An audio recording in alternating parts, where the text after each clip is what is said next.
Hey, this is your best friend, Tawny Plattis, from the Dirty Bits podcast, and you're listening to Is This Adulting?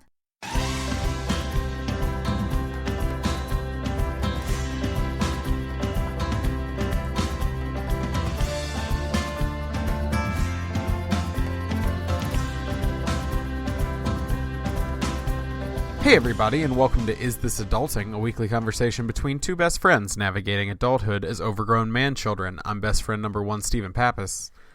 And I'm best friend number 2, Chris Grimmett. And just off the top, we want to let you guys know this is probably going to be a little bit more of a serious episode than usual.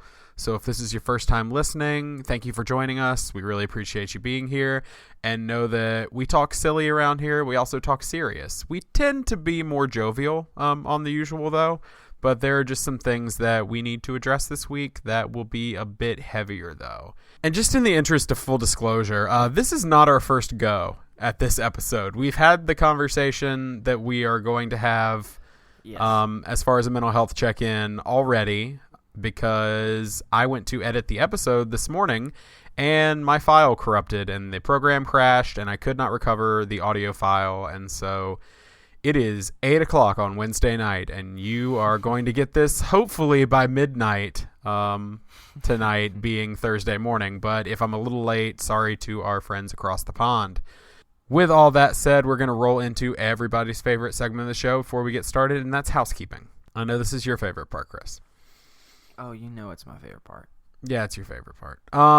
So many people are across this land right now screaming housekeeping, just chanting it over and over because they're just so excited about it. So it just wouldn't go surprise ahead and me. get this party started, so to speak. Well, we got a lot of party to get to. First off, I want to say thanks to Tawny Plattis of the Dirty Bits podcast for the audio drop at the beginning of the episode. Thank you, Tony. If you would like to do an audio drop like that, you can always just record it on your phone and send it to us as an MP3 or a WAV format file. You can just say, hey, this is your best friend and your name from wherever you live, and you're listening to Is This Adulting? And we will get it in front of the show. We love getting those. We also want to say thanks to Hannah from the Film Roast podcast, Mike from Pleasing Terrors, and David from the Tales from the Fandom podcast for their new pledges on Patreon. And thanks to Katie for upping her monthly pledge. Remember that giving at the $5 level or more gets you a shout out on the show, in addition to all our bonus content, exclusive episodes, different things like that. If you give it the $10 level or more, you get a colored picture. And there's so many people out there that are just like, I give it the $10 level or more. Where's my colored picture? And it's coming. I've had a very slammed few weeks, but I'm slowly coloring pictures to get out. So if you're waiting on rewards, they are on their way. So I was waiting for our postcards to come in, our official thank you notes and all that. And now that they're in, I'm going to get them out to you ASAP. I also want to say at $50 or more, Stephen will. That is a tier. Yeah, Stephen will drive or fly to wherever you are and give you a wonderful back massage.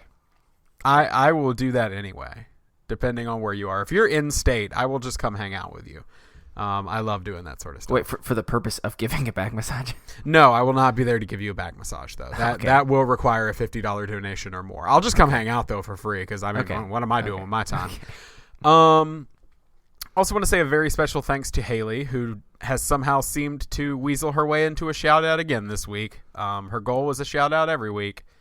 And so it's gotten pretty close so far. Yeah, she's getting there. She found out that I would not be able to afford to go see Last Podcast on the Left live when they come through North Carolina next month. And she knows that Marcus is such a huge influence on me opening up about my illness. He does another show called Sex and Other Human Activities.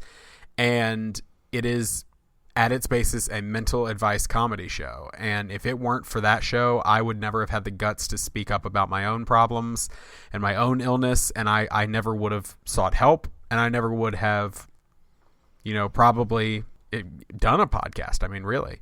Sure. I mean, so I very much was inspired by him. And she was nice enough when she found out I couldn't afford to go to purchase tickets for me and my wife to go to this show out of the kindness of her heart. And so I cried. It was a whole thing. I actually reached out to Marcus and he responded to me. Whoa. And yeah, he said he'd be happy to hang out after the show at the venue and just let me come up, shake his hand, say thank you, and just tell him a little bit about myself and the show. So cool. That is going to happen for me, and that is a huge deal. And that is thanks to the generosity of Haley. And really, we see generosity from so many of you listeners on like a daily basis, and it's awesome. Whether it's cereal coming to our P.O. box or just donating your time and giving your time in the best friends group and just saying lovely things. Like, we appreciate that. We see everything you send us. We read everything you send us. I have a collection of things that's been sent to us in the mail sitting on my desk in the back of my office. So I just want to say thanks. If you can't tell, I'm like in a sappy emotional mood today. So I'm also grateful. I'm just listening to his gratefulness right now. Yeah, he's just letting me be grateful. So I'm being grateful. Anyway, 2 more things. Then I'm going to move on into the mental health check-in. First off, I have confirmation at this point. DC Podfest tickets are on sale right now. Blammo. Yeah, exactly. Blammo. There you go. Those are weekend tickets, not single show tickets. So that would be, I think they're $129. That's for the whole weekend, for the whole festival, all the live shows, all the podcasters. If you want single show tickets just to come see us live, that is probably going to be sometime next month that those go on sale. Hopefully next month. But we're still waiting on confirmation from that. But tickets are on sale. The ball is moving, rolling. The ball is rolling. I guess rolling is a type of movement. The ball is rolling, true. And we're getting going on that.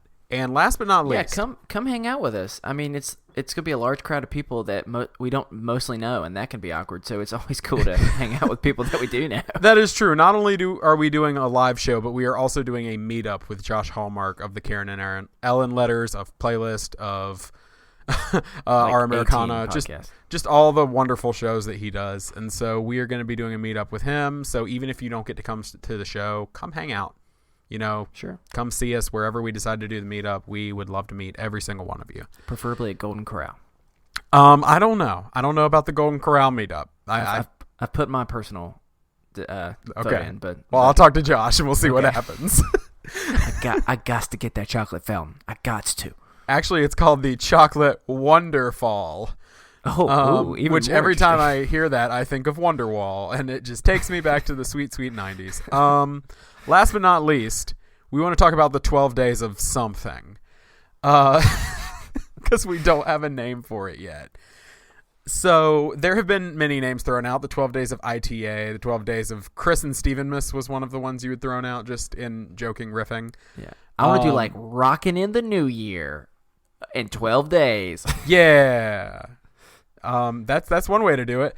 It's a long rockin' New Year's Eve. So basically what we're going to do is we're going to sit down in a room together for the first time recording this podcast in the same room. And we are going to spend 8.5 hours in the recording a nonstop thing and then splitting it into 12 episodes. Yes. And we will be releasing one episode every day starting on the 21st of December and culminating on New Year's Day. And so that is just something for everybody while they're traveling over the holidays, just to have something extra to listen to. So if you have ideas of things you'd like to hear, our friends and family are going to come on and like guest and hang out. Our wives will be on. That's exciting. If you want to send us food to the P.O. Box, preferably something shelf stable because it is August and that's in December. Here's some radishes I grew from my garden. Yeah, exactly. We can't keep those radishes. I don't want to eat your moldy radishes. But I love you all so much. For sustenance, like just send Chris all the goldfish crackers, not real goldfish. Yeah. You can do that. We have a P.O. box, and we will live off that for 8.5 hours while we record this. We need a chocolate wonderfall is what we need. Yeah, we do. I'm not even going to make the joke that came to mind. All right, so keep going. With all that being said, that was the longest housekeeping ever, and we are going to get rolling right into our mental health check-in for this week. So if you're a first-time listener, once again, hey, thanks. And usually what we do here is Chris awkwardly greets everyone, and then we go into a mental health check-in, and this is just our way of breaking the stigma on mental illness by sitting down and talking openly about our own issues and therapy and medication and things that we're dealing with right now. And usually I'll ask Chris, how you been this week? He'll tell us. He'll throw it over to me. I'll tell you how I've been. and we'll move on. But this week we're going to kind of do things a little differently. Chris's mental health check-in is going to kind of serve as our first topic. And so for now, I'm just going to go ahead and give my mental health check-in. And so my mental health check-in is very different from the first time we recorded this. When we recorded it the first time, I did mention this, and I'll mention it here too because it's still bugging me. This is the first time we've recorded since I dealt with some cyberbullying issues. And what's funny is literally on our last episode that just released, we talked to Mike Brown about dealing with criticism, and I've not been doing the healthy things that we talked about. Like, I've just been internalizing it, and like, it's hard when a stranger on the internet decides to call you the fat host or says your voice sounds stupid or different things like that. Specifically the fat host comment. I ended up blowing up outside of Starbucks here in South Charlotte and just cursing a storm at strangers just because I was having the worst day because I let it get to me, and I'd barely eaten all day because I had let it get to me, and it was just a bad time. And so, but other than that, when we first recorded, things were looking up, but then we lost the audio, and I'm not going to lie, that's been a big thing that's affected me today. I panicked over that. I was real upset about it. I sent a podcast friend a message and just said, hey, so have you ever lost the audio for an entire episode that's about to release in less than 12 hours and decided to quit podcasting, asking for a friend? And that hasn't helped. And I've just had a few things tonight that have really hit me kind of hard. And I'm in a funk. Like, you can ask Chris. Before we recorded, I was having trouble, like, being me. I was having trouble having fun. The depression is really taking its toll, and my doctor prescribed something, and I'm going to be 100% open with you. And if doctors are here, if you're listening, I'm sorry. I'm not taking it because I'm taking so many different medications right now that up my serotonin that my anxiety tells me if I take it, I'll end up having some serotonin syndrome issues, which can lead to death. And I know from literally my wife having called the pharmacist, having called the nurse, having talked to the doctor, that the doses I'm on won't do that. But I'm too scared to do it. And so I've not been taking the antidepressant they prescribed me. So I'm not on any antidepressant. And I'm depressed. It's back. And it is killing me. And so, yeah, I'm not going to really go any further than that, but right now I'm just not in a great headspace, and yeah, kind of sucks. Yeah, I think just like the whole thing about, we put a lot of heart into what we recorded on Monday, and we weren't in a good place Monday, especially what we're about to talk about.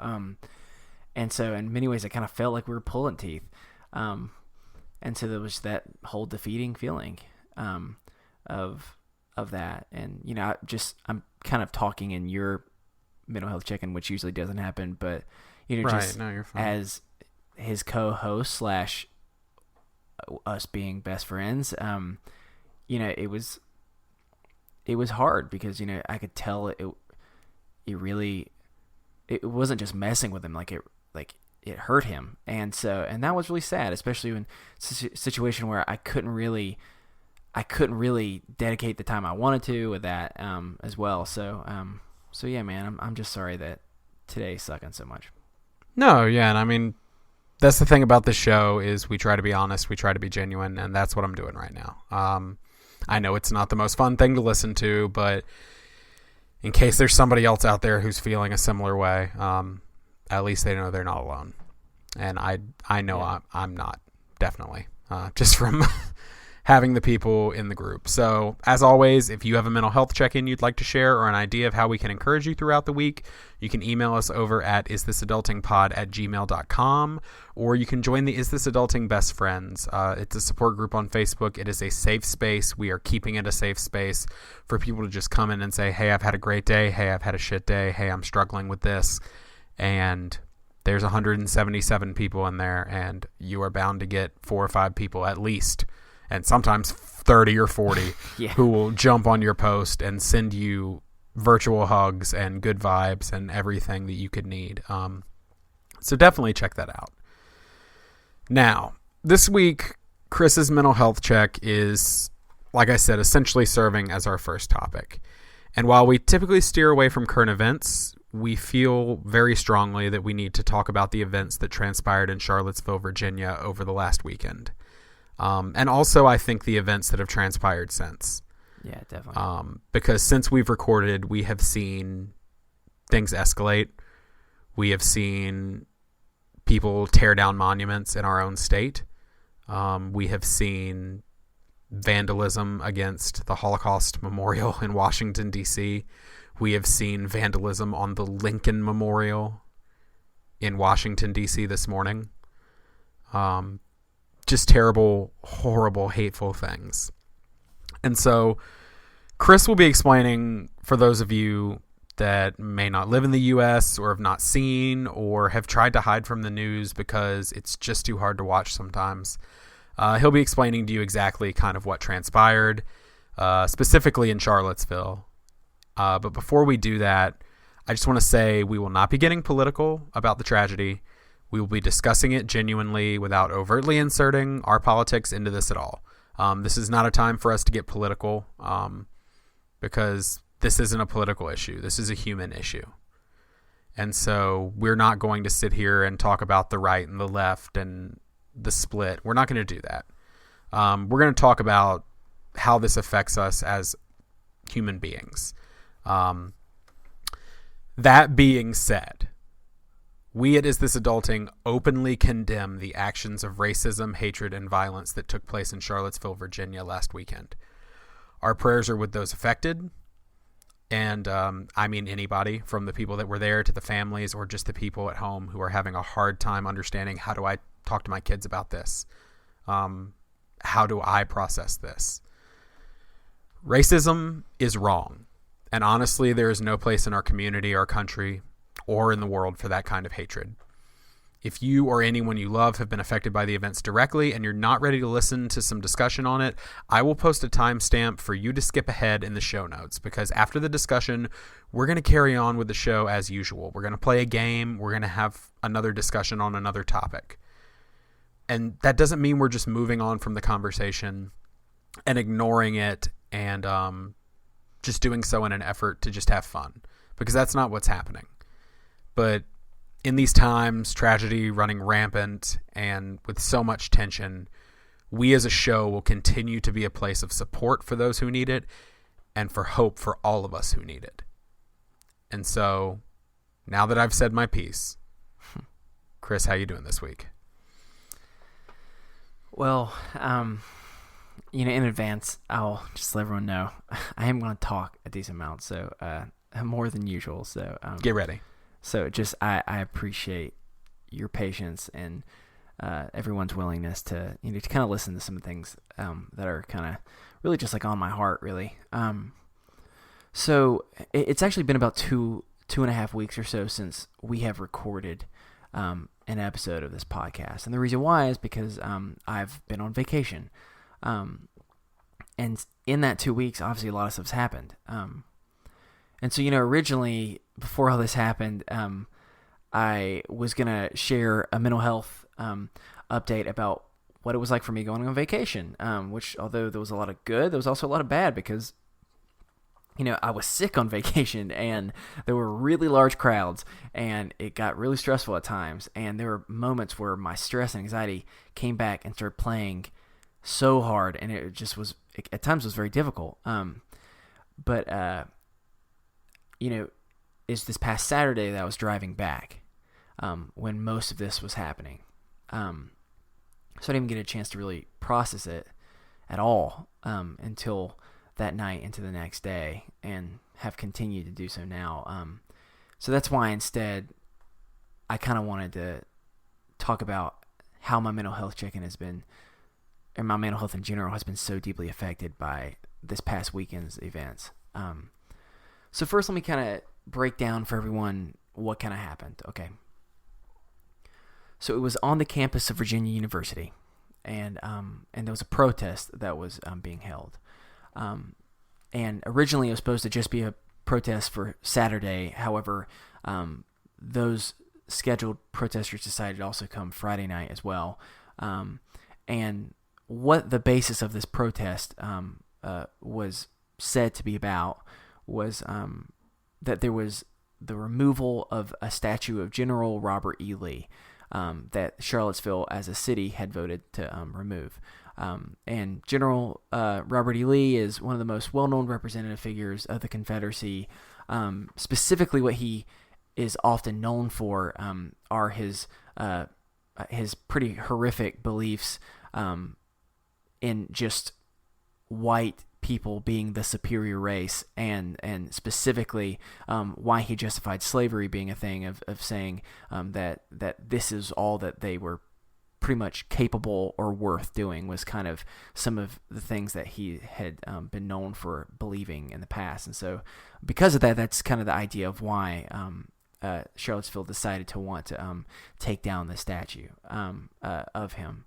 And so this protest was held by a collection of a wide variety of different hate groups. And the reason why I'm using the term hate group is not only because I do personally believe that that's what they are, but because these are actually the terms that are given to these groups by the Southern Poverty Law Center, which is one of the two main organizations that are responsible in the United States for deciding who fits that definition of a hate group. And this is for all types. So I'm not just using my own belief. I'm using the term that is given to them. And the group was kind of a combination of people who were neo-Nazis, people who were members of the Ku Klux Klan, and a wide variety of other white supremacist groups, self-proclaimed white supremacist groups. So it started what was supposed to be on Saturday on a Friday night. And on Friday night on that campus of Virginia, hundreds of men came onto the campus of the university. And they were carrying, ironically enough, lit tiki torches, which honestly has nothing to do with white Eurocentric symbolism. That's of Polynesian roots. But to get back to the point, they're carrying these torches, and they marched yelling very horrific statements. Some were phrases that were literally used to be chants done by the Nazis. Others were statements that were being made about certain ethnic groups needing to be killed. Some were focused more on the importance of the white race as a whole. Whatever the case of what they were saying were, it was a wide variety of equally horrific and honestly just very scary statements that was being going on. So counter-protesters came because of that, and violence ensued because of it Friday night. The rally continued the next day, however, on Saturday, and the violence that was present on Friday night became far more present on Saturday, and it got significantly worse. The protesters were given this name of Unite the Right, is what it was called, and that, again, included many different white supremacy groups, and they were coming not only with banners and things as well. Many of them, I don't know if they were most, but many of them were carrying shields, riot gear, and a large variety of weapons, and many of them also made tons of public statements saying that they had intentions of causing severe violence and hurting others in the process. So as many of you may have probably witnessed on the news, things got really bad, as you could expect. So many people were hurt. There was so much fighting that occurred, and it was just incredibly overwhelming, even from like afar to observe it. I don't know about you, Stephen, but it was honestly, for me, just impossible to even imagine. Not specifically even the existence of white supremacy, because obviously I know that's still there, but the levels of violence that were happening so close to both where you and I live, Stephen. Right. And then in the midst of all of this, one of the neo-Nazi members, who's a 20-year-old, and the most tragic thing that could have possibly happened, specifically took his car and sped full force into a crowd of counter-protesters, and bodies flew everywhere. As of now, One person died from that event. 2 other officers died in a related event when it came to them trying to help bring as many people as they could and to bring peace. And there have been so many more people that have been injured that the number is probably going to continue to rise, of death, depending on how well they're able to recover, if they're going to be able to recover.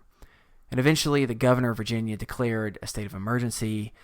Those once flooded streets were then empty again, and all that kind of remained was just the haunting of what had just taken place. And even though there has been many, many things that have occurred since that moment this past weekend, Stephen, you mentioned different statues being taken down, other protests, other forms of violence that have occurred in all parts of the country.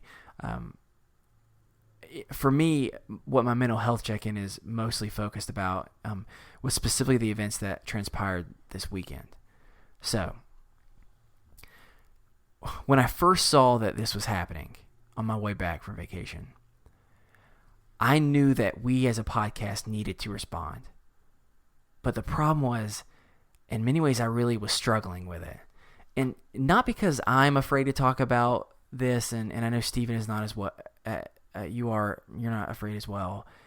Right. Really, the reason why I was so afraid and struggling with this was because I do not want us to pretend and try and be a podcast for something that we're not, and a podcast of something that we're not. Because there are people and there are podcasts that are far more qualified, far more wise, and who have had so much more lived experience that can truly speak to the horrible tragedies and injustice that happen each and every day. And many of these people know these subjects so much better than we could possibly ever speak to, because many of them are a part of those groups that have to endure that hatred on a regular basis. And so they deserve the respect and the admiration for all the hard work they do, for us to not just simply jump in on one tragedy and try and say that we have the answers and that everyone should listen to our opinion on it. The fact is, on a regular basis, the world is being overwhelmed by horrible events every day, and they're there on a daily basis responding to those. And so to do anything for us as a podcast other than just point you in their direction and listen to their wisdom would just be a dishonor to all the wonderful work that they're doing. So that being said, there is a reason why I did feel so passionate about wanting to talk about this today. And it's not just because, I live like 3 hours from Charlottesville, roughly. It's because as I watched all that transpired, and as I listened to all the painful accounts of what had occurred, I felt that there was a connection with the many things that we are trying to combat on this podcast over. Because this podcast, for those who are new, you may be learning this, but this is a show that is all about breaking stigmas. It is about not allowing a culture to force us to hide the fact that many, if not most of us in this world struggle. Most of us have fears, insecurities, anxiety, doubt, and a wide variety of illnesses. And we as a community within this own podcast, we're people who are trying to actively show that it's okay to talk about our struggles because they're real.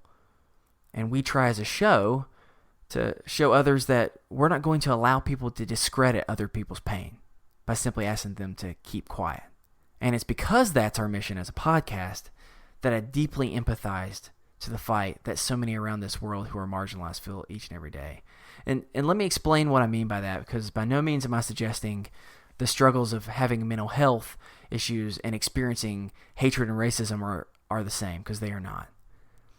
I do, however, believe that as someone who experiences mental health struggles myself, and same for you, Stephen, it requires us to have to even have more intentional responsibility to better seek to understand and stand beside those who are experiencing such horrible treatment. And again, let me explain why. I want everyone to think about a second that many of us who are a part of this show experience similar struggles.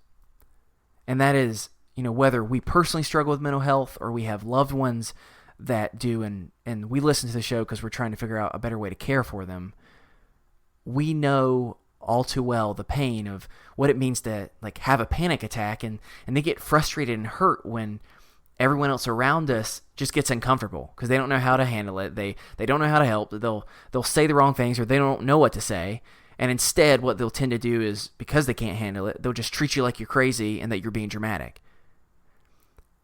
I know for me to be treated that way, when all I'm looking for in one of those moments is I'm needing to have my pain be validated. But instead, what happens is it's getting shut down. And that is so painful. And that is the pain. That same desire to be, if not understood, at least respected enough to be cared for, that people are having to experience on a regular basis. They're having to experience that same reality, but in a different way that we're longing for as people who struggle with mental health. That for a wide variety of reasons, unfortunately, people are constantly being shut down when they experience hatred. And they're just asked to stop being so dramatic, endure it instead.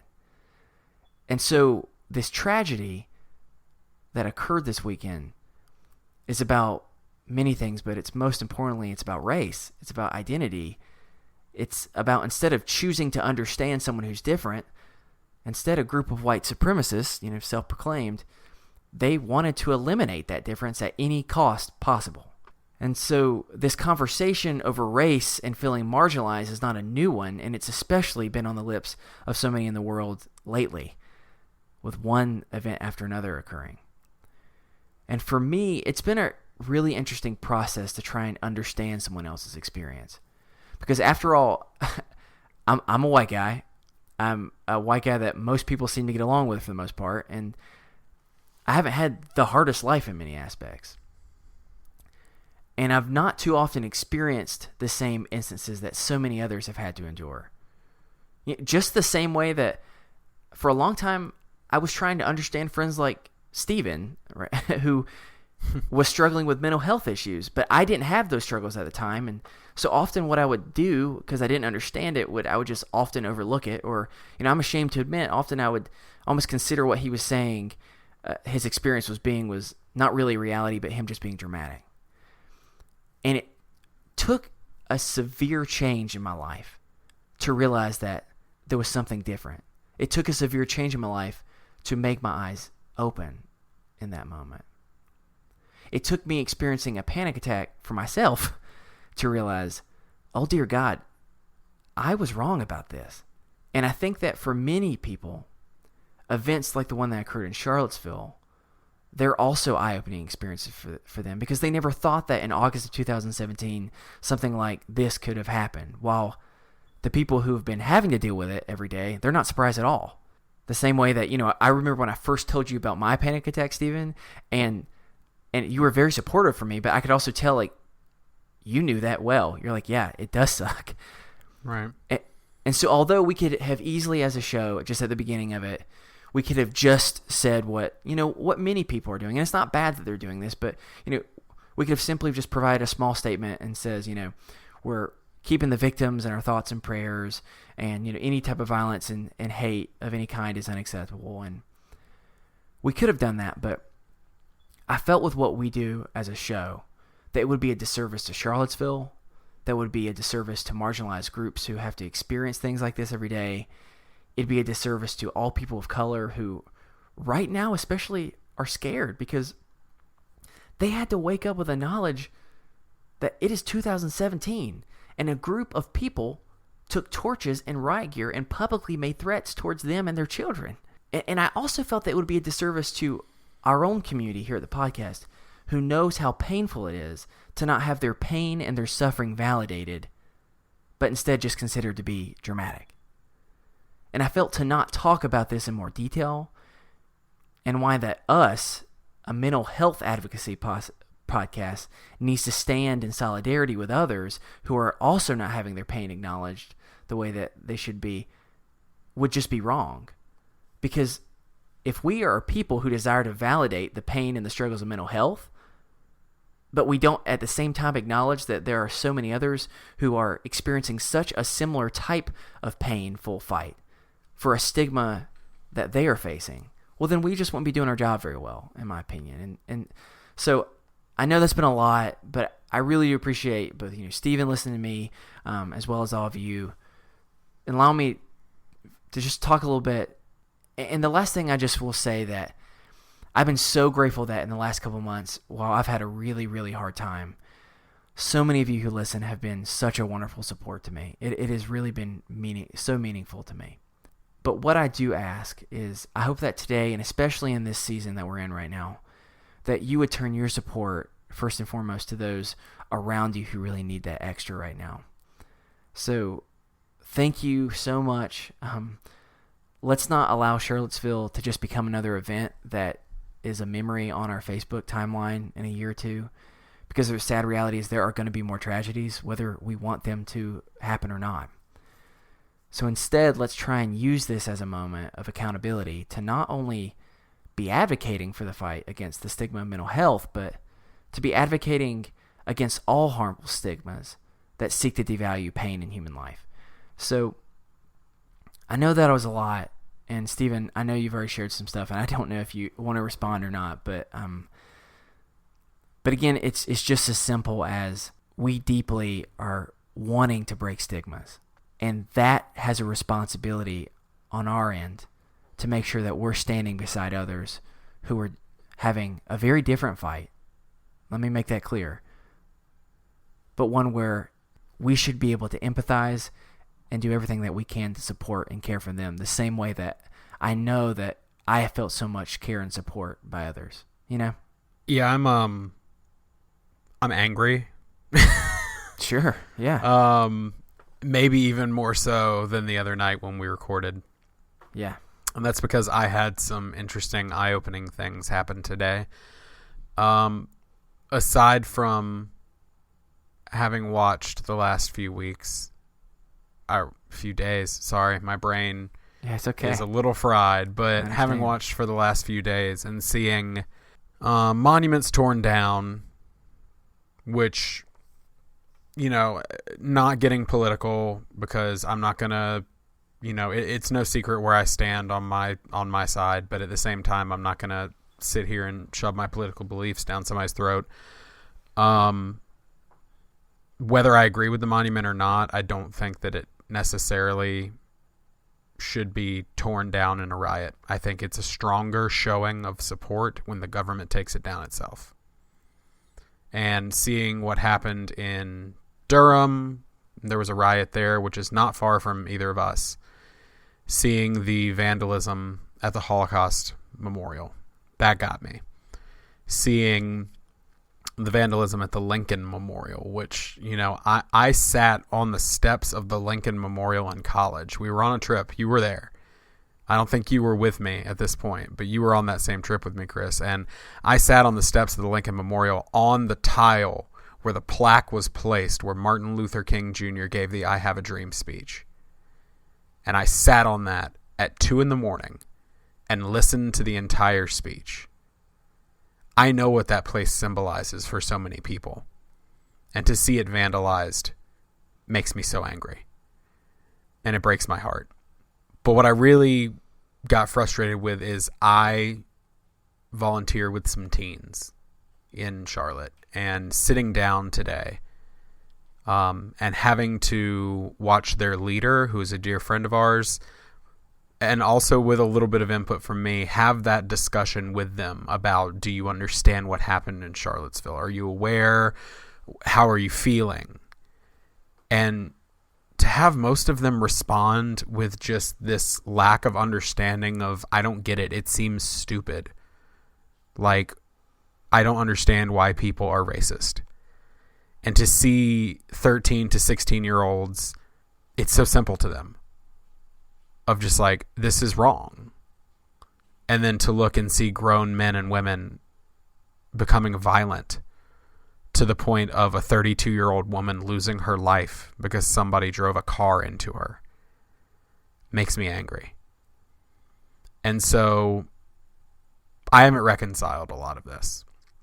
But I'll say the thing I said the first time we recorded, when I was even less fired up then. I'm a little more fired up now. I was still angry, but my anger has just kind of continued to grow. We have to be better than this as a society, as a species. We have to be, right? Like, I legitimately ask you that question. We can't be this. We have to be better people. I mean, my short response is yeah. But even like beyond that is, I have a lot of values that are connected to a whole other thing that we won't really get into now. That makes me feel so deeply compassionate about caring for those in the world who are in the greatest need of care. But I think that so much of the things that we're seeing now is just a reflection of at what level are we willing to put aside our own specific concerns for ourselves in order to see that we need to be caring. I don't even know how to word this. I mean, honestly, you felt angry, and I've just gone in and out of feeling like overwhelmingly sad. Right. Like I was able to get through like some of the things I was thinking about, and then then I think more, and I get sad, and then I can't really speak about it. But for me, it's not so much about being surprised, because sadly I'm not surprised. And I think the thing that makes me so deeply sad about what happened this past weekend is that what once used to surprise me no longer does. I think that's just the point of danger that we all have to continue to be holding ourselves to, is we can never at any point become so dull and so numb and used to pain that when we see pain in front of us, we don't consider it that important anymore. I think it's just a matter of we get so used to it that all of a sudden it just becomes one more thing, and it doesn't haunt us the way that it used to.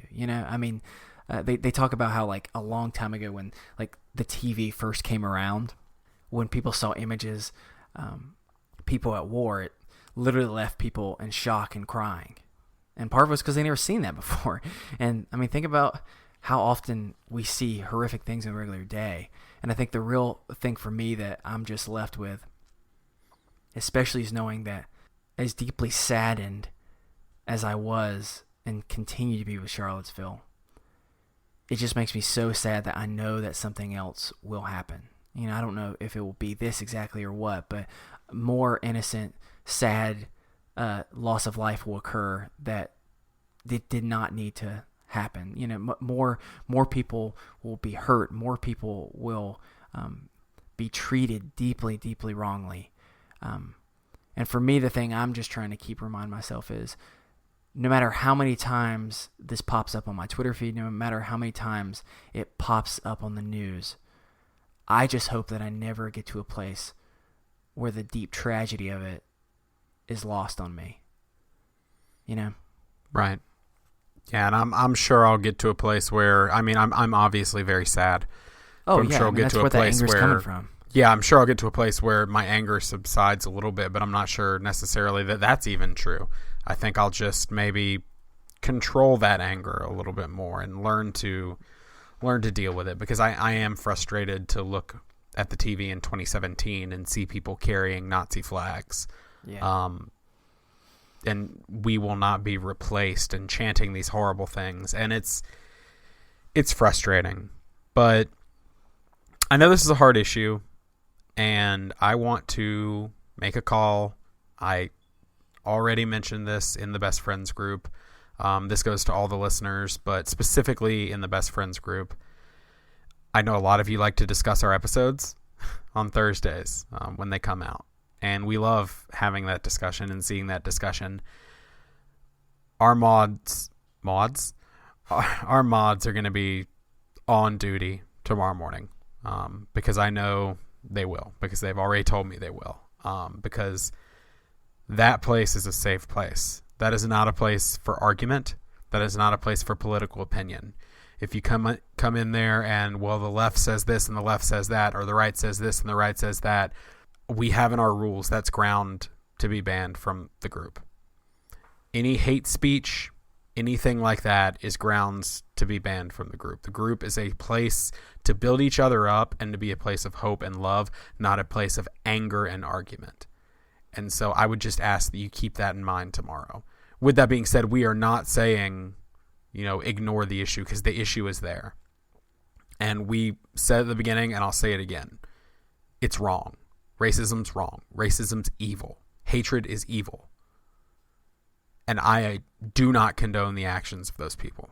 I condemn them. But at the same time, I don't want to see our little group, our little family erupt because somebody was hurt by somebody else's words.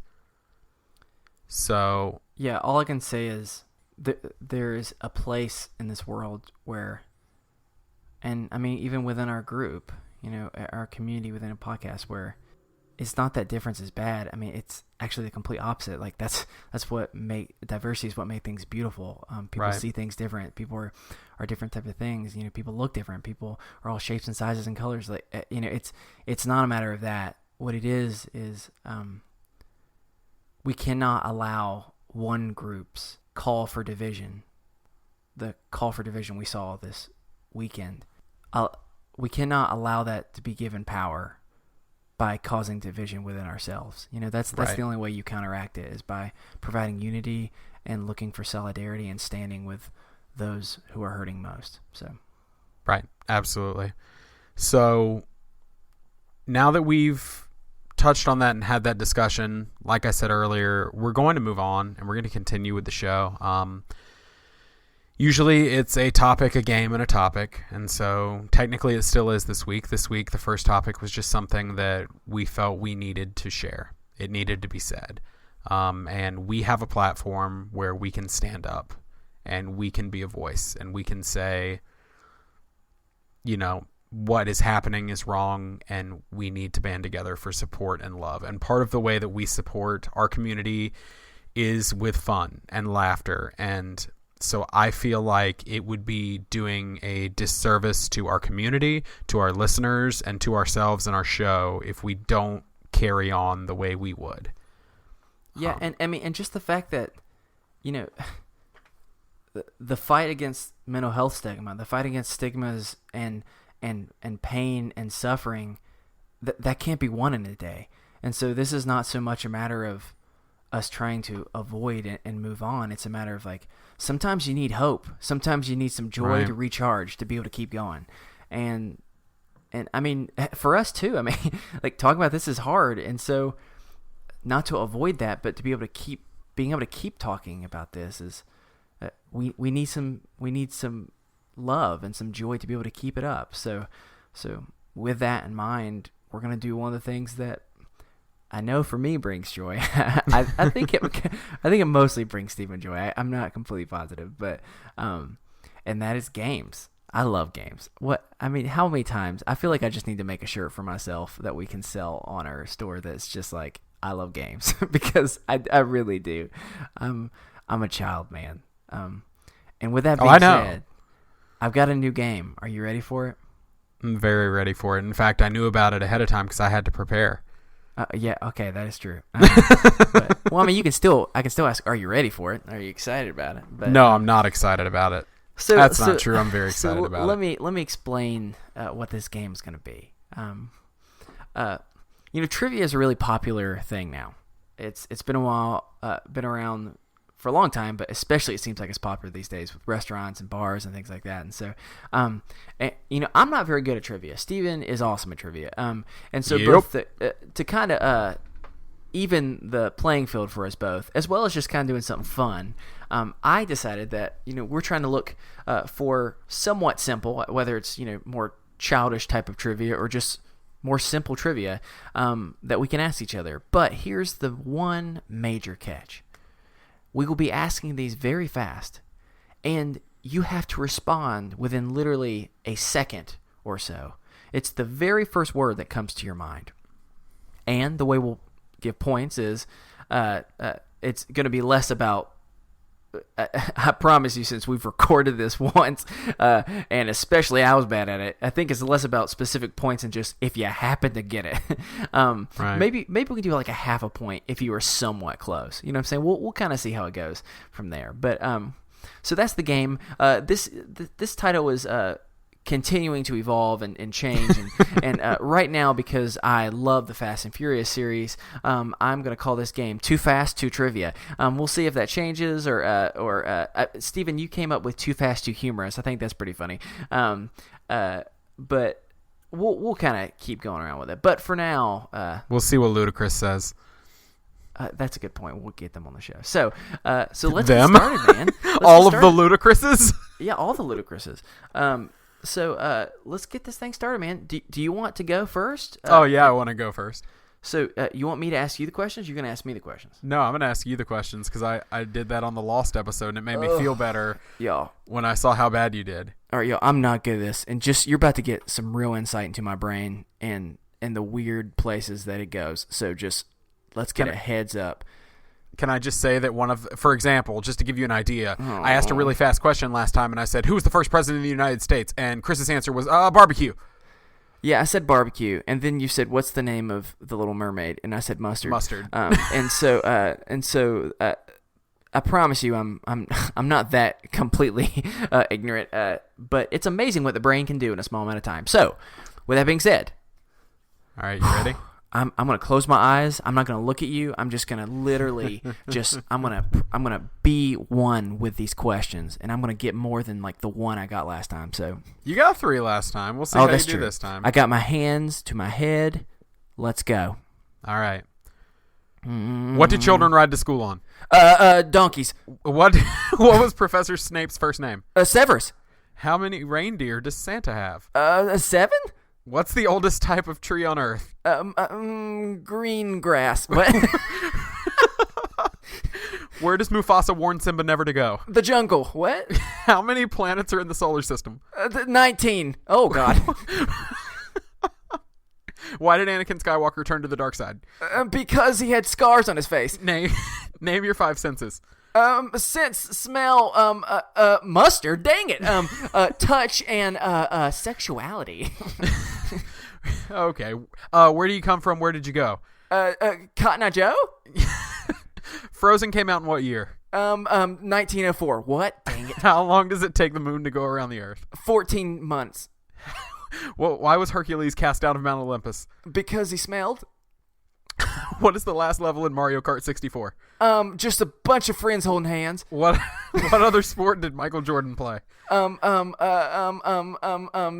that's too long. Racing. That's what I was gonna say. In Beauty and the Beast, why was the curse cast on the castle? Because it was so freaking beautiful. Yep. Okay, so God, here's what happened.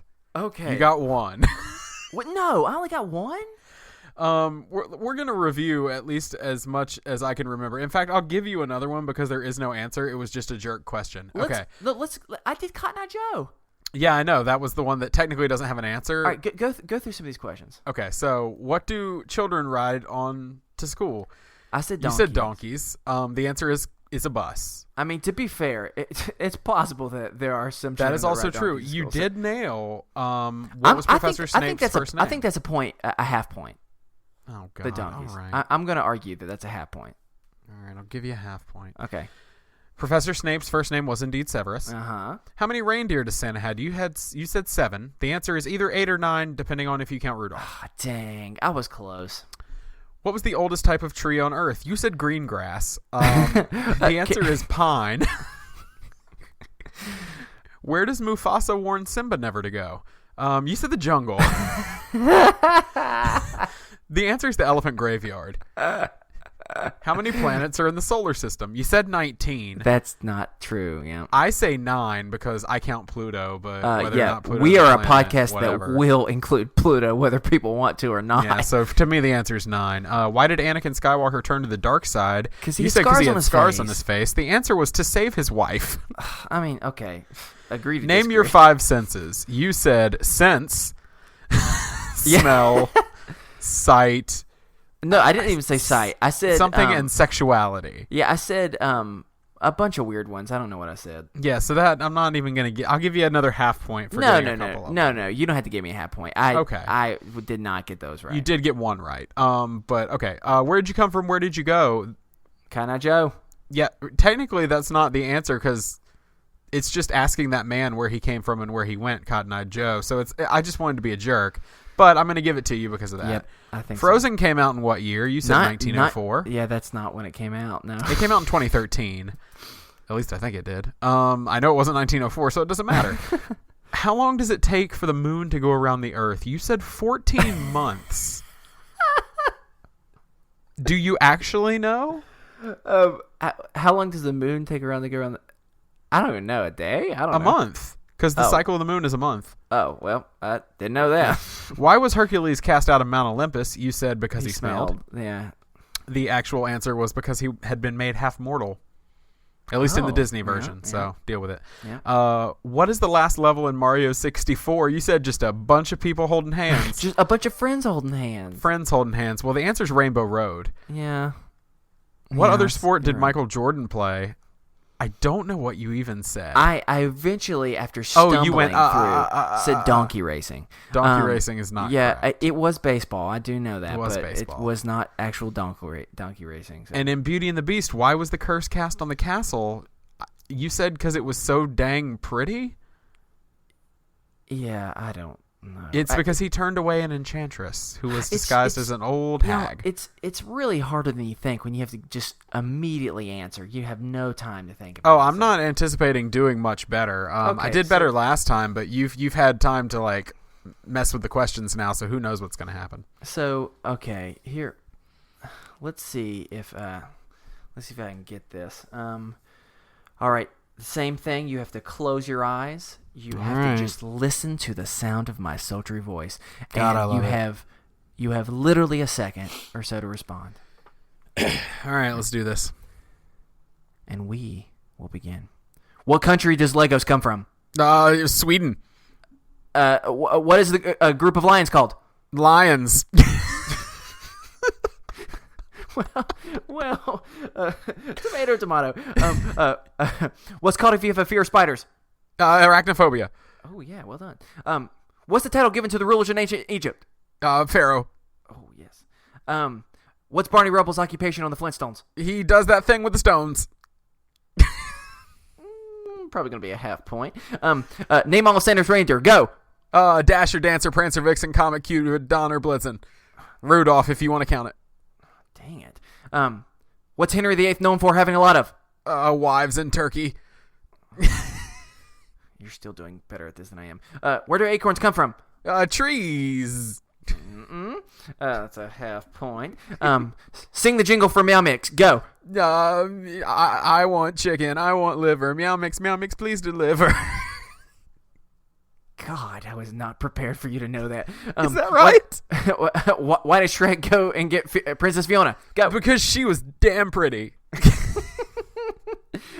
What sea separates Europe and Africa? Go. The Sea of Ocean. The Sea of Ocean.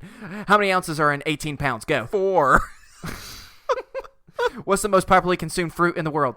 Popcorn. Popcorn. How many players are on a rugby team? 15.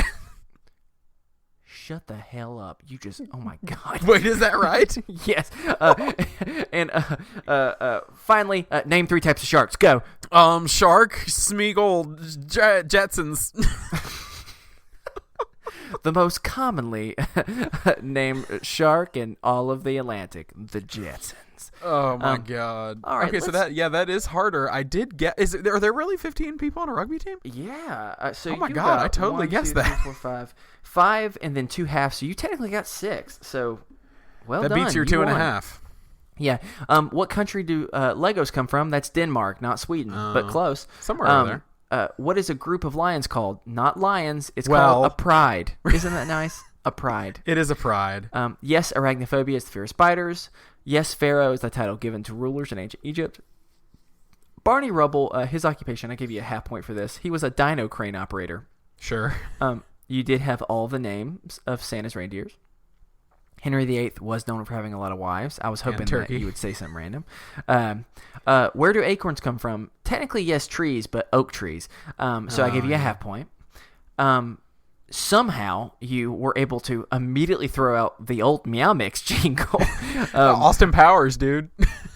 What's funny was you did the whole thing. I was willing to accept meow, meow, meow, meow, meow, meow, meow, meow, just over and over. But so I was surprised about that. Why did Shrek go and get Princess Fiona? Not because she was just so damn pretty, but because Lord Farquaad was going to give him back control of his swamp. So that's why. Which sea separates Europe and Africa? Not the ocean sea or the sea ocean or whatever you said, but the Mediterranean Sea. How many ounces are in 18 pounds? That would be 288. I said 4. So you were a little bit wrong, and by a little bit, 284 bit off. I lowballed it. What's the most popularly consumed fruit in the world? That's banana, not popcorn. Believe it or not, yes, there are 15 players on a rugby team. Oh my god, that was legitimately so I just threw out a number. Yeah, and as for sharks, she could have done a whole lot of different ones. You know, great white shark, hammerhead, nurse shark, tiger shark, bull shark. Yeah, so all those. So, with that, everyone, that is our game. Name still pending. Something about too fast to something. Insert whatever you want here. I think we just call it too fast, too furious. I don't. Too fast, too furiously good at trivia. I don't know why I added that weird thing at the end. But congratulations, Stephen. Although technically we'll always refer to last episode as a lost episode, you've technically won twice instead of just once at this game. So I hand you the metaphorical trophy. For now. Let's be honest, I'm probably never going to be good at this game. No, but it's so amusing. I do love it. I'm hoping that Mustard makes its triumphant return every episode that we do this on. It might. So, all right. So what are we talking about next? We're moving into your topic. Oh yeah. Do you want to give us some transitional music? I'm not yet. I have to give the transitional music once I've explained it. I was just trying to. No.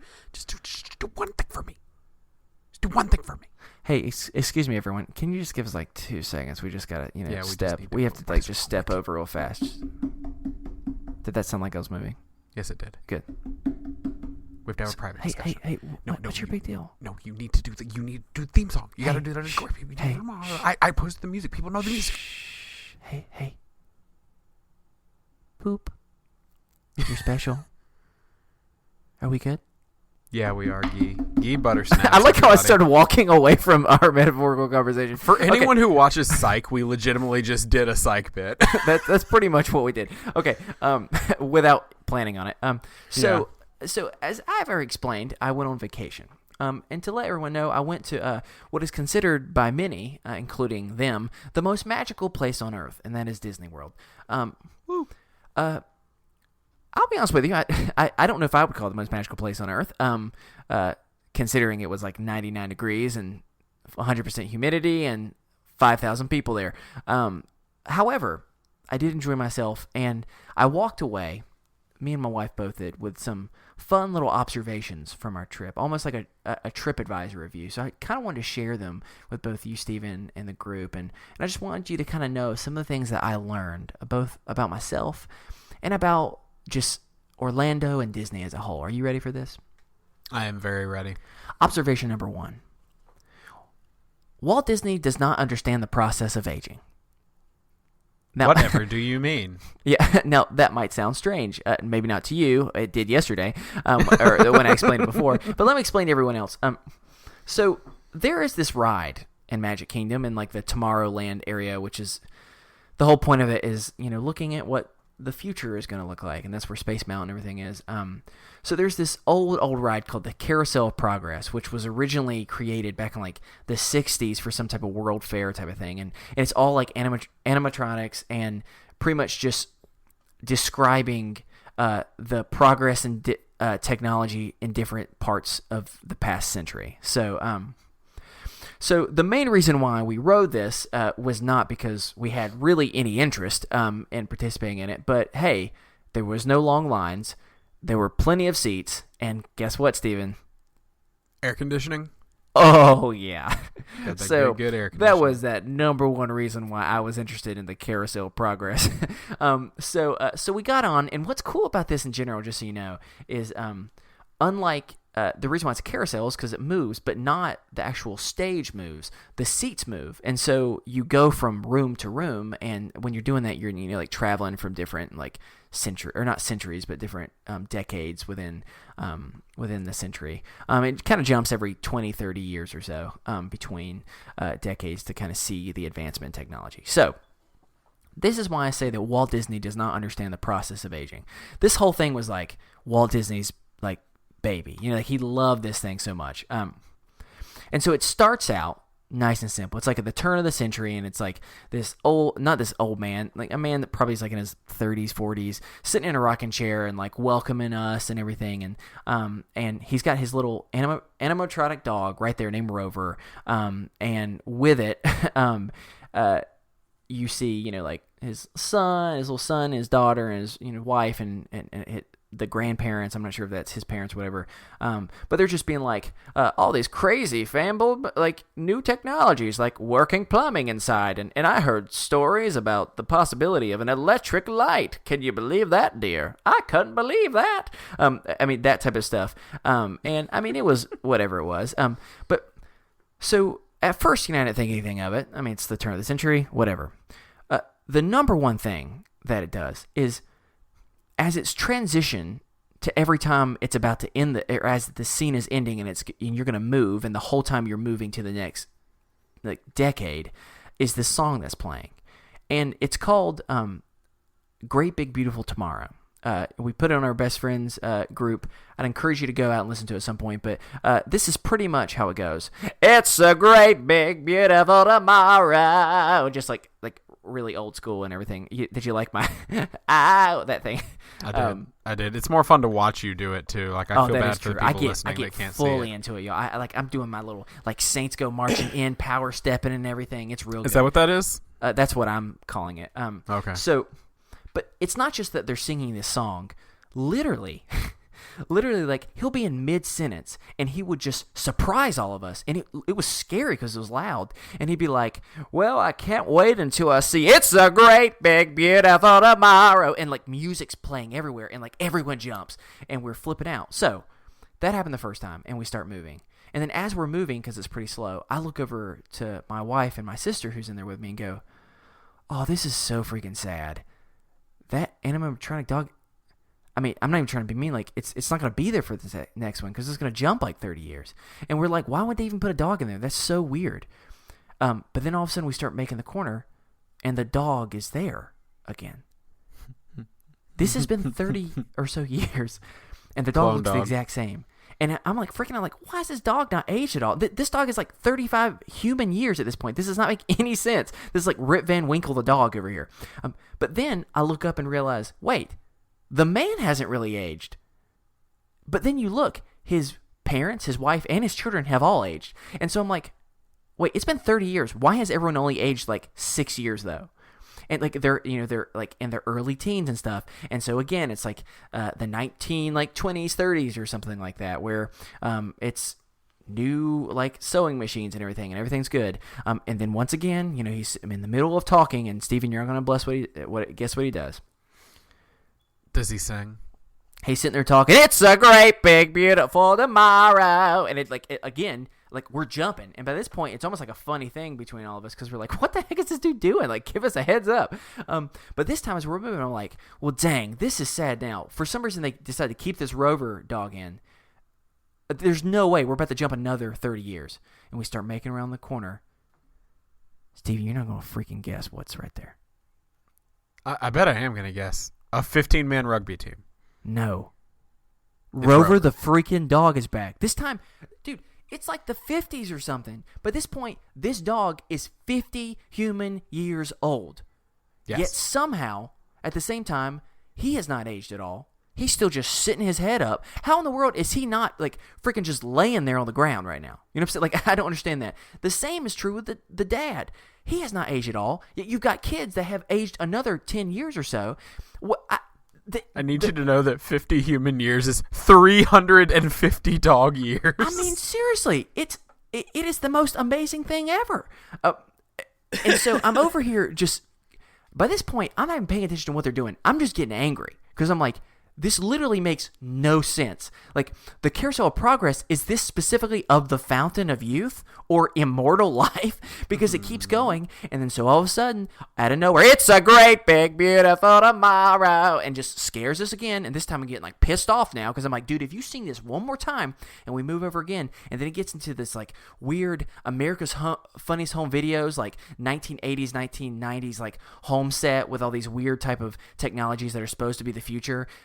Dude, it's like representing 1980, 1990. The father is still the same. The mother's still the same.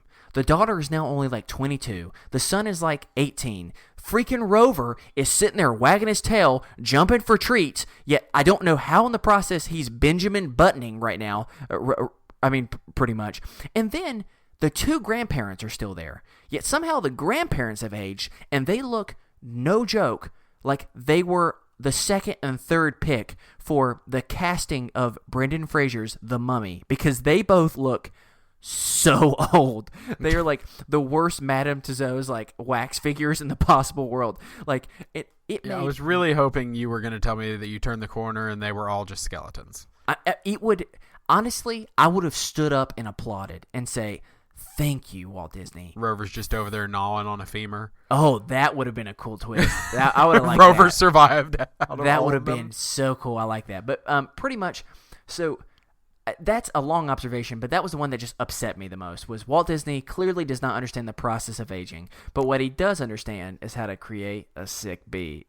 It's a great, big, beautiful tomorrow. Okay. Or he knows that the dogs will one day be our masters. Hey, Steven.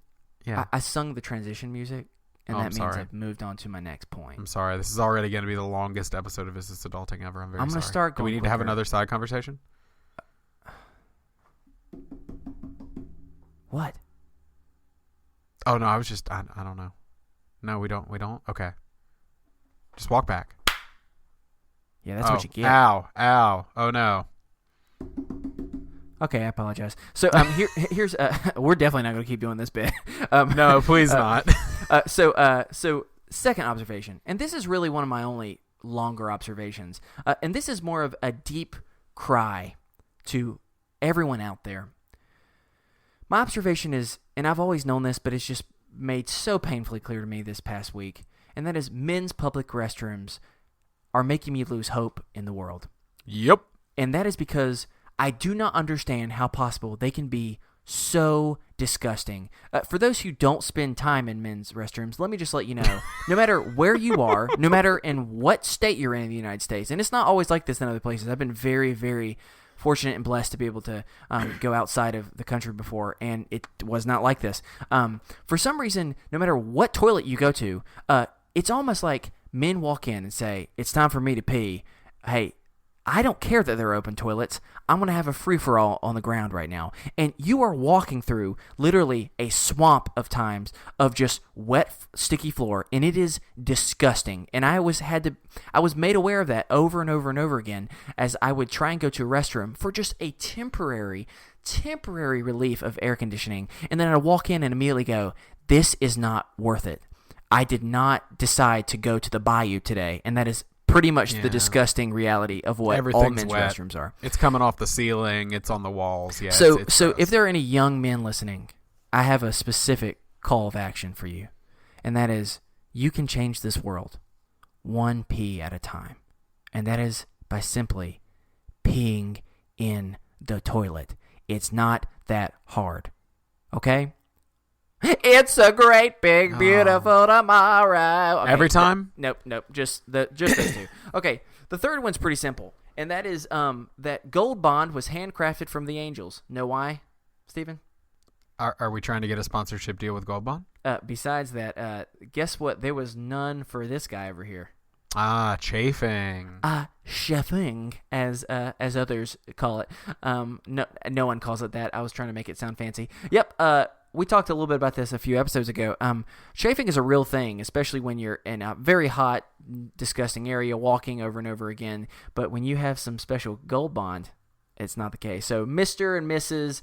Gold Bond, whoever you are out there, you deserve to be kissed on the mouth because you saved me. Thank you very much. Observation 4. Are you ready, Stephen? I'm ready. And this one is especially painful and a little bit embarrassing to admit, but I'm going to be honest and transparent with you all. And that is, I learned, don't go to Disney when you're constipated. And especially don't go if it's the opposite. I don't think I have to paint too much of a word picture here to give you the gist of what I meant by that. But let me just let you know, it ain't good. Do you get my drift? I do. There's a chocolate wonderfall joke in there somewhere.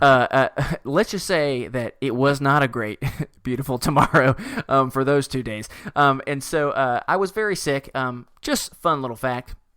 Just please avoid it if you can. That's my gift to you all. Number 5, I learned another fun fact about myself, and that is I learned that I am incapable of applying sunscreen. The reason why I know this is you can ask my wife, because she was so nice to, we had the spray sunscreen, and she would, spray me, and then it'd be my time to spray her, and I realized I'm not really good at making sure the whole arm and leg and shoulders are covered.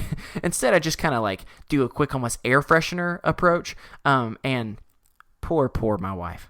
I know she's listening out there, and for that, Kate, I'm sorry. I burned you up, and that's my bad. I burned you up good. So, so moving on to number 6 of an observation, and that is I found out the hard way that heat can bring out the worst in anyone, even a baby.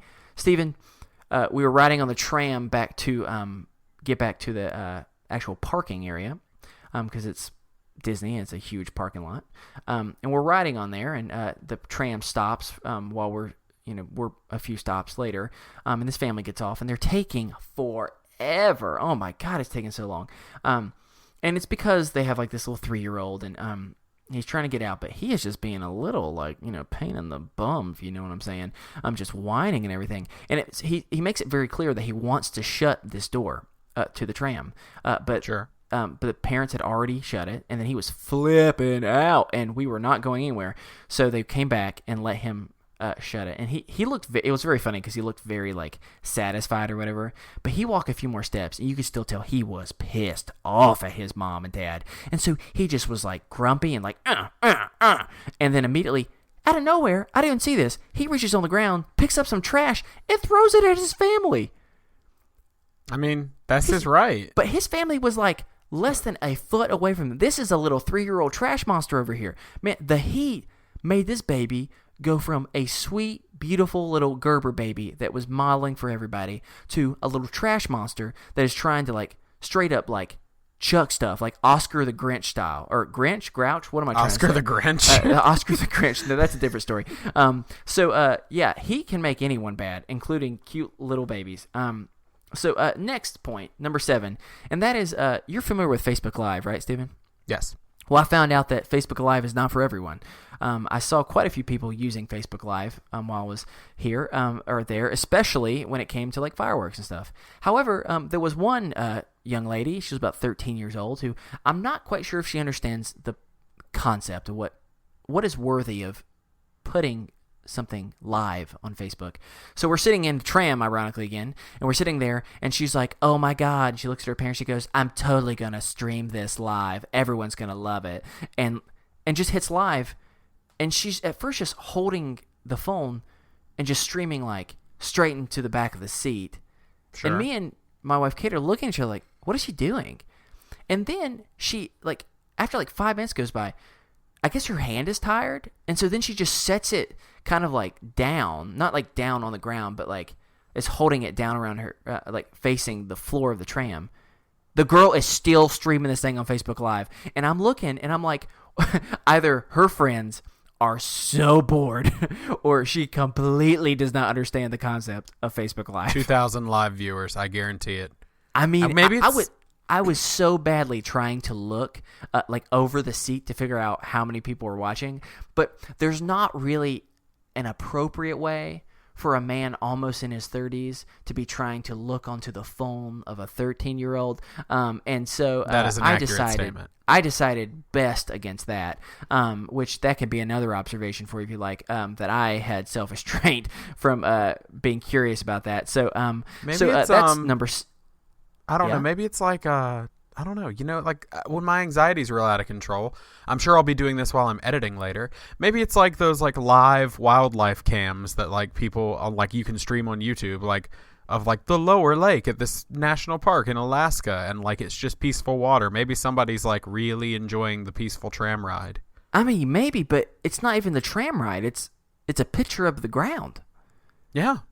Well, I don't. Maybe that's like that. It's all about being grounded. AMSR or whatever, ASMR or whatever it is, like the stuff's for real. Soft noises that help make you go to sleep. Anyway, we'll so do that's a fully that's ASMR episode. Number 8, and that is I found out the hard way that fashion is very much a subjective thing. I knew that before, but I especially knew that because heat and fashion, that combination is very, very interesting. So we're at Disney World a few different days, and Steven, this one day, I'm taking a photo with my family, and I look to my right, because I'm hurting, man. It's already like 95 degrees outside. It's like 10 in the morning, and I look to my right, and I noticed that there is a young lady, probably in her 20s, taking a picture with her boyfriend. And, that boyfriend, in itself is, it's not that big of a deal.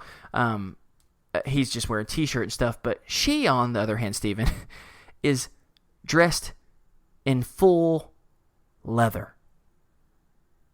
Yes, Steven, you heard that correctly. She was dressed in leather while it is 95 degrees outside. It made me immediately begin to start thinking of that episode on Friends. I don't know if you know what I'm referring to. Oh, of course, but I know what you're referring to with the leather pants. I know.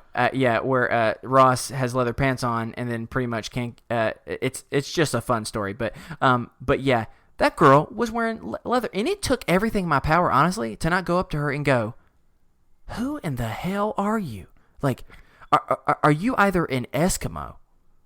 And wait, not Eskimo. You know what I'm trying. Are you a sun person? Do you literally live on the surface of the sun? A sun person. Sure. Yeah. A sun person. Yeah, or what? And I thought that was the end of my days when it came to fashion being subjective. But no, Stephen. The next day, when it was just as hot, if not hotter, I was standing in line beside a very nice young woman who was wearing full khaki long pants. Right.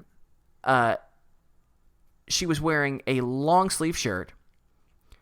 She was wearing a book bag, a hat, but the part that was the craziest was she was literally completely covered up in a rain jacket. Stephen, I don't know if you've ever been in a rain jacket when it's hot, but it is one of the most boiling things in the entire world. It's pretty much wearing a garbage bag. A garbage bag / some of that like aluminum foil that you put on when you want to bake chicken.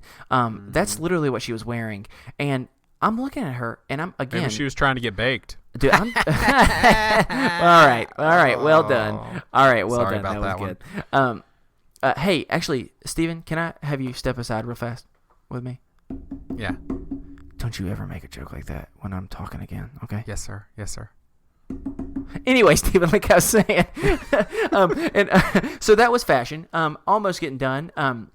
Number 9, this is just a quick little thing, and that is I found out that sometimes when a ride closes, it makes some people angry and scream, while other people, when a ride closes, it makes them very gassy. And then when they're sitting right in front of you and they're making a bunch of little pooty noises, and it smells like they have literally eaten garbage, it is a very horrible thing to do. I refer to that person as the Space Mountain Bandit.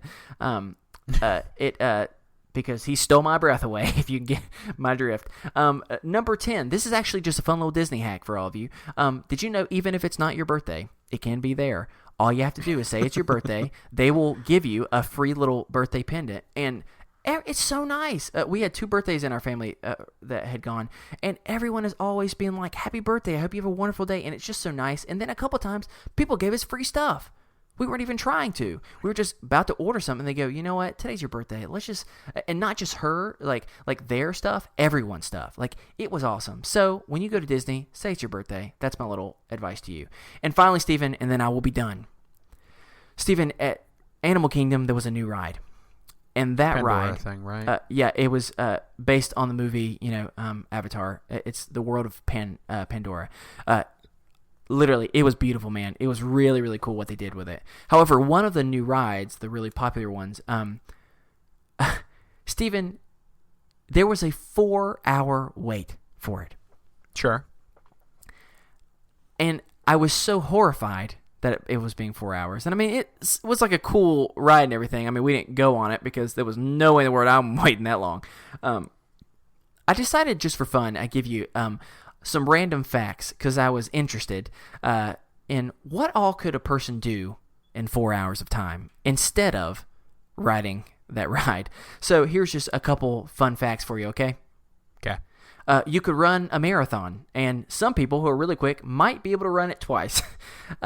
In 4 hours, you could take a good old nap. You might be sleepy afterwards, but it'd be real good.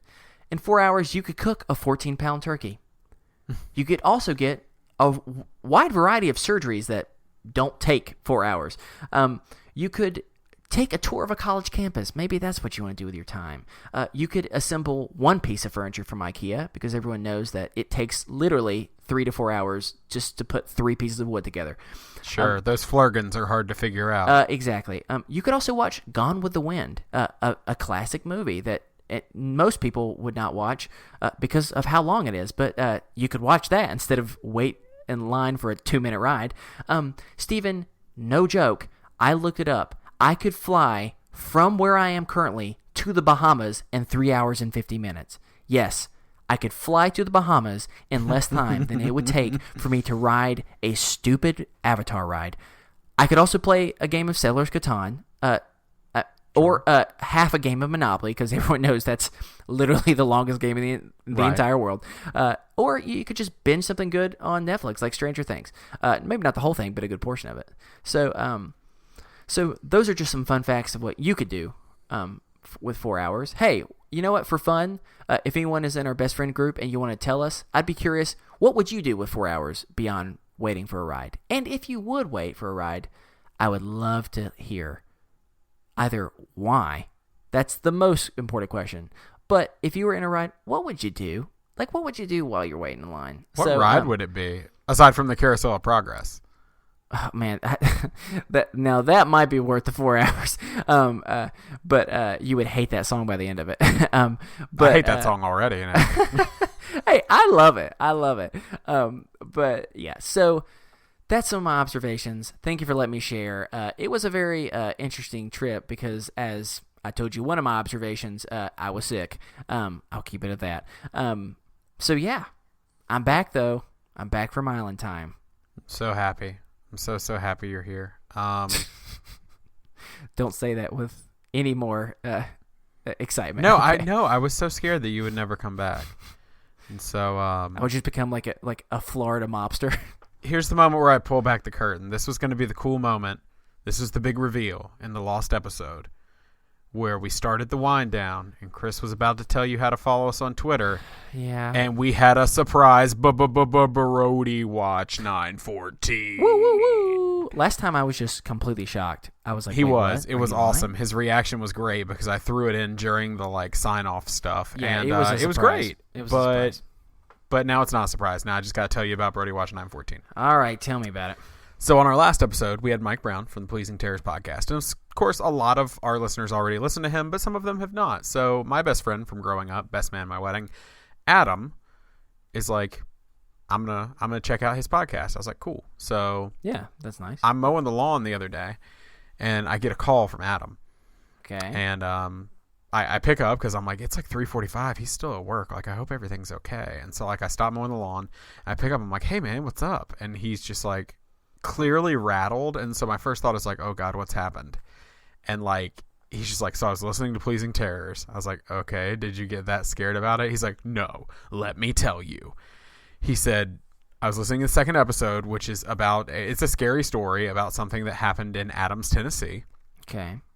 which is already creepy enough because that's his name. That is true, yeah. But he said it's just getting to like the climax of the story. And Mike Brown, for those of you who have not listened to Pleasing Terrors, go listen. He's an incredible storyteller and a powerful storyteller. I have binge listened to his catalog probably 4 times. So it's getting right to the climax of the story, and his phone starts vibrating. And so he looks over, and it's an unknown number, but the location stamp for that unknown number is Adams, Tennessee. That seriously, when you told me that, I mean, I've been thinking about that. That is so freaking creepy. Yeah, so as any human being would do, he ripped out his headphones and ran to the break room out of his office. Yeah, I don't blame him. As I said yesterday, the other day, Adam, you have only one thing that you can do now, and that is you have to burn your phone. I mean, you just have to burn it as an effigy. That's the only thing you can do. Oh, and for new listeners who are like, what the hell are they talking about? What's the Brody Watch thing? Yeah. Yeah, Brody is a ghost that was created by our subconscious. Nay, he really spoke himself into being. Yes, yes. On the first episode of this podcast, and Brody is a bro ghost. Brody's the chill ghost you want to hang out at parties. Brody's the ghost that's all over that good merch that you can get on our Threadless store. Shameless plug. Because ghosts usually are there to haunt you, and we didn't like that. We wanted a ghost that just wanted to be nice and hang out. No, you didn't like that. I didn't like that, and so Brody the ghost just came into existence, and he just wants to play Dave Matthews, play ping pong with you, and just chill out and just really just talk about life. You know, if you ever want to hear about Brody's girlfriend, check out the episode. I think it's episode 14, Chloe from Chipotle. That's another one. I just also wanted to say that right now so I could remind Chris of the scary story I tell at the beginning of that episode because it's late at night and it scares him. We're not going to do that. We're going to be kind to me and we're going to keep going. But that was Brody Watch. If you ever have any creepy things happen that are that feel ghost-like, wait, how did my phone do that? How did this happen? So just let us know, because we want to continue to either do one of two things: make people know that Brody is alive and well, or if something scary happens like that, because I don't believe that was Brody. Brody is only here to be nice and be mean to people who have been beeholes, and Adam hasn't been a beehole. We also sometimes send Brody as a curse to others. And so Brody's our good friend here. And so if you ever need, I don't know what I'm trying to say. Just if you got haunted, let us know. I'm gonna stop the dumpster fire that is this discussion. Oh, hold on. You mean transition for us? Sure. It's a great, big, beautiful tomorrow. All right. Well, if you'd like to send us a topic for discussion or a mental health check-in, or you have anything else in your mind, like I say every episode, we are not professionals, but we're more than happy to talk to you. You can send that over to us at isthisadultingpod@gmail.com. And if you want to talk to not just us, but other people that are in our community and listen every single week and are going through maybe some of the similar stuff that you or one of your loved ones are going through, you can follow us on social media. We have the Best Friends group. That's the Is This Adulting Best Friends. Or you can just like us and find us on Facebook as well as on Twitter at #isthis_adulting. And also, if you could just continue to help make sure you're spreading the word by subscribing to us, rating us, and giving us a review on iTunes, wherever it is that you get your podcast, because it just helps other people be able to find us. And hopefully we can help be a support for others who are going through the same type of stuff. We are currently entirely listener-supported, so if you like what you hear, please just consider clicking the Support the Show tab on the website, isthisadultingpod.com. That sounded so desperate. Please do it. God, please. Steven needs to eat. We have tons of cool rewards, exclusive content, bonus episodes, all that you'll receive in return for your support on Patreon, or you can click over and get your favorite ITA merch on our shop. We would like to thank the collection for the use of our theme music, The Borrowers, off their album Ars Moriendi, and we don't plug them enough. We love them. Go check out the collection. They are amazing. They're a great band. Both of their albums, Ars Moriendi and Listen to the River, are both phenomenal albums. Check them out. Support them. They are beautiful human beings. Yes. With that is going to do it for us here on Is This Adulting this week. I've been your best friend, Steven. And I've been your best friend, Chris. And remember, kids, be happy, stay healthy, and go hug someone. Because you never know. After a week like this, there is someone that will really, really need it. Absolutely. I think we could all use just a few more hugs. Oh, yeah. Have a good Have a week, great y'all. week, everyone. Bye. Great Big Beautiful tomorrow.